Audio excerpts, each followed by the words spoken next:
Познато ли ви е чувството, когато след всяко хранене коремът ви се чувства като надут балон? Сякаш сте опитали всичко, но дискомфортът и подуването продължават да ви мъчат. А какво ще кажете, ако ви кажа, че решението може да струва по-малко от чаша кафе и вече ви чака на рафта в магазина? Днес ще разкрием тайните на 4 съвсем достъпни продукта, които могат да поправят червата ви и да ви върнат лекотата. И един от тях със сигурност ще ви изненада. Нека бъдем честни, съвременният ритъм на живот е истински стрес за храносмилането ни. Бързи закуски, преработени храни, постоянен стрес. Всичко това нанася удар по самото сърце на нашето здраве – чревната микрофлора. Представете си, че във вас живее цял мегаполис от трилиони бактерии и когато в този мегаполис настъпи хаос, вие го усещате като подуване, тежест и дори лошо настроение. Днешната ни задача е да станем мъдър кмет на този град и да въведем ред с помощта на много прости и достъпни инструменти. И така, първият ни герой, когото мнозина виждат всеки ден на рафта в магазина, но дори не подозират за неговата скрита суперсила. Това, разбира се, е старият добър кефир. Забравете за него като за обикновена млечно-кисела напитка. Кефирът е истински жив еликсир. Основната му ценност не е в протеините и не в калция, макар и те да са важни. Неговото тайно оръжие са пробиотиците. Представете си, че във всяка чаша се съдържа цяла армия от мънички, но много могъщи съюзници за вашето здраве. Когато тази армия попадне в червата ви, тя незабавно влиза в битка. Тези полезни бактерии изтласкват вредните микроби, които предизвикват ферментация, газове и онова неприятно подуване. Те буквално въвеждат ред, възстановявайки здравословния баланс на микрофлората. Това е като рестарт за вашата храносмилателна система, след който всичко започва да работи като по часовник. Но бъдете внимателни при избора. Не всеки кефир е еднакво полезен. Търсете този, който има кратък срок на годност. Това е сигурен знак, че в него има живи и активни култури. И най-важното, избягвайте кефир с добавена захар, плодови сиропи и други подсладители. Захарта е любима храна за лошите бактерии. Хранейки ги, вие обезсмисляте цялата полза от пробиотиците. Как да го консумирате? Много е лесно. Чаша кефир на стайна температура час преди лягане не само ще успокои червата ви, но и ще подобри съня ви. А сутрин можете да го използвате като идеална основа за смути с шепа горски плодове и лъжица ленено семе, за които ще си поговорим малко по-късно. Така получавате двоен удар срещу храносмилателните проблеми. А сега нека поговорим за продукт номер 2, чиято хрупкавост и характерен аромат мнозина от нас познават от най-ранно детство. Но не бързайте да я слагате в категорията на обикновените туршии. Става въпрос за киселото зеле. И това не е просто гарнитура към картофите. Това е една от най-подценяваните суперхрани за нашето храносмилане. Цялата тайна се крие във вълшебния процес на ферментация. Когато зелето ферментира по естествен път, в него се ражда цяла цивилизация от полезни млечно-кисели бактерии. Тези микроскопични труженици вършат огромна работа за нашите черва. Те не само помагат за по-доброто усвояване на храната и витамините, но и създават непоносими условия за вредните бактерии, които причиняват гниене и газове. Освен това, по време на ферментацията, зелето се обогатява с ензими и запазва огромно количество витамин С, което го прави мощно средство и за поддържане на имунитета. Но, както и при кефира, тук има един подводен камък. Нужно ни е именно живо, кисело зеле. Това, което се продава в стъклени буркани в супермаркета и е преминало пастьоризация, за съжаление е безполезно. Високата температура е унищожила всичко ценно в него. Търсете зеле с естествена ферментация на пазарите, в секциите за туршии на килограм или си го пригответе сами. Изненадващо лесно е. И помнете, не е нужно да изяждате цяла чиния. Само няколко супени лъжици на ден, като гарнитура, ще са достатъчни, за да ви благодари вашият чревен тракт. А сега нека поговорим за третия ни помощник. Неговият лютив вкус и пикантен аромат не могат да бъдат сбъркани с нищо друго. Това е коренът от джинджифил. Повечето от нас, са свикнали да го вадят от хладилника само когато настинат, за да си приготвят затоплящ чай. Но истинската му суперсила се разгръща именно в грижата за храносмилането ни.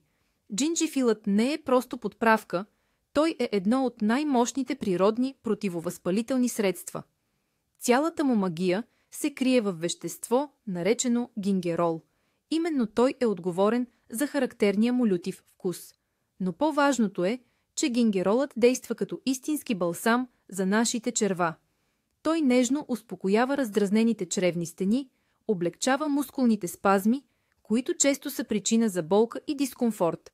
Представете си червата си напрегнати и свити, а джинджифилът идва и нежно ги отпуска, позволявайки на храната и газовете да се движат свободно и безпрепятствено. Какъв джинджифил да изберем? Пресен корен или сушен на прах? За нашата цел, борбата с подуването, еднозначно пресен. В него се съдържат максимално количество активни вещества и етерични масла. Как да го използваме? Ето една бърза и лесна рецепта. Почувствахте ли тежест след хранене?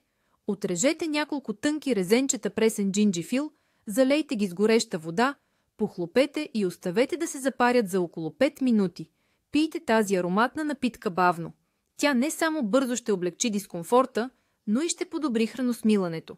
Това е вашата лична бърза помощ, която е винаги под ръка. И така, стигнахме до четвъртия, последен продукт. Не позволявайте скромният му размер да ви заблуди. Пред вас са ленените семена, истински малки титани в света на чревното здраве. Това не е просто поредната модерна суперхрана. Това е едновременно нежна четка и успокояващ балсам за цялата ви храносмилателна система, опаковани в едно миниатюрно семенце. Каква е тяхната тайна? Ленените семена притежават уникална двойна сила, благодарение на двата си типа фибри. Първият тип са разтворимите фибри. При контакт с вода те се превръщат в гелообразно вещество, което обгръща стените на червата. Този гел действа като успокояващо средство, облегчавайки дразненето, и като гъба, попивайки токсините. Вторият тип са неразтворимите фибри. Те не се усвояват и работят като мека четка, която деликатно помита всички застояли отпадъци, стимулирайки редовното изхождане. Но има един критично важен нюанс, без който всичко това просто няма да сработи. Ленените семена трябва задължително да се смилат преди консумация. Твърдата им обвивка е толкова здрава, че стомахът ни просто не може да я смели. Ако ги изядете цели, те ще преминат транзит през вас, без да отдадат и капка от ползата си. Най-добре е да смелите малка порция в кафемелачка за няколко дни напред и да я съхранявате в хладилник. Как да ги консумирате? По-лесно от това няма. Добавете една супена лъжица прясно смлени семена към сутрешната каша, кисело мляко, смути или още по-добре към онзи кефир, за който споменахме в самото начало. Това елементарно действие ще помогне за регулирането на чревната функция и ще ви дари усещане за невероятна лекота. Нека сега да съберем всички части на този пъзел. Не просто разгледахме 4 отделни продукта. Всъщност, ние събрахме идеалния отбор за спасяването на червата ви. Представете си го така. Кефирът и киселото зеле са екипът по заселване. Те внасят във вътрешността на тялото ви милиарди полезни бактерии, които започват да изграждат здрава екосистема и да се борят с завоевателите. След това на сцената излиза джинджифилът. Това е нашият миротворец и пожарникар. Той не заселва червата, но създава идеални условия за работата на полезните бактерии. Джинджифилът потушава огнищата на възпаление, успокоява раздразнените зони и облегчава спазмите. Без него на новите обитатели би им било много некомфортно да се установят. И накрая ленените семена. Това е екипът за почистване и логистика. Те осигуряват чистота, като нежно извеждат всичко излишно и същевременно служат като храна или пребиотик за същите тези полезни бактерии от кефира и зелето. Така се получава един затворен и изключително ефективен цикъл. Най-важното, което трябва да се разбере, те усилват взаимно действието си. Да ги консумирате по-отделно е добре, но да ги използвате заедно, макар и не в едно хранене, а през целия ден, това означава да стартирате мощен, комплексен процес на оздравяване. Вие едновременно заселвате, успокоявате, почиствате и подхранвате червата си. И всичко това само за жълти стотинки. Le cendre. Le cendre descend également en profondeur à mesure que les températures baissent. Cherchez-le dans les fosses ou les zones de transition entre les fonds sablonneux et les cassures rocheuses à des profondeurs allant de 6 à 12 mètres, voire plus.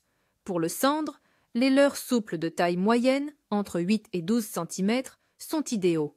Les finesses ou les shades avec une queue fine et mobile sont privilégiés, car ils imitent parfaitement les proies qu'ils chassent comme les poissons fourrage.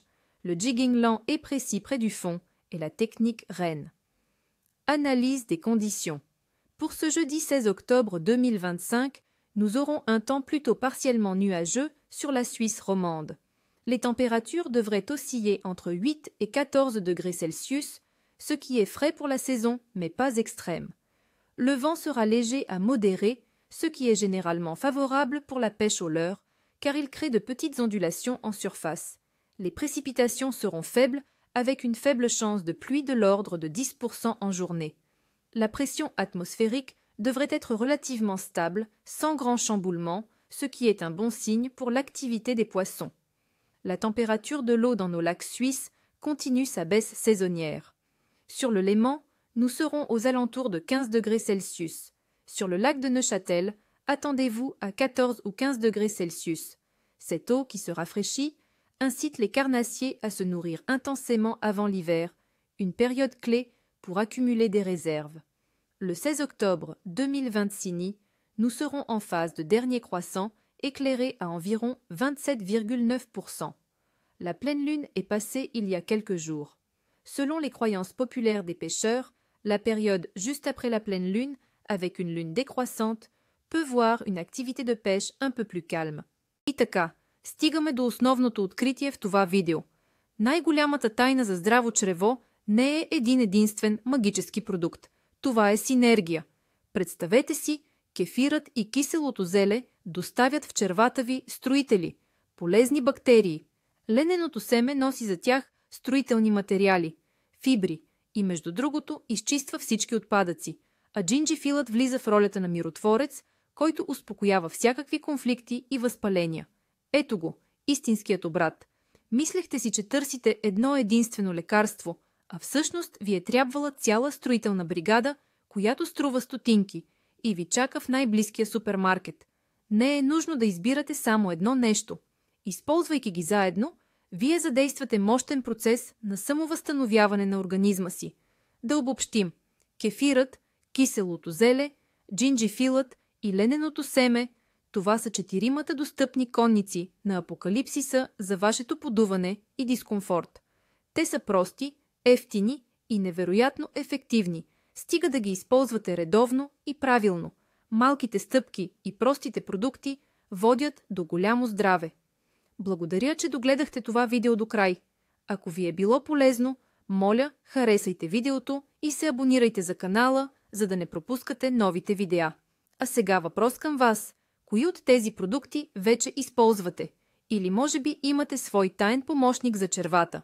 Напишете в коментарите, ще ни бъде много интересно да прочетем.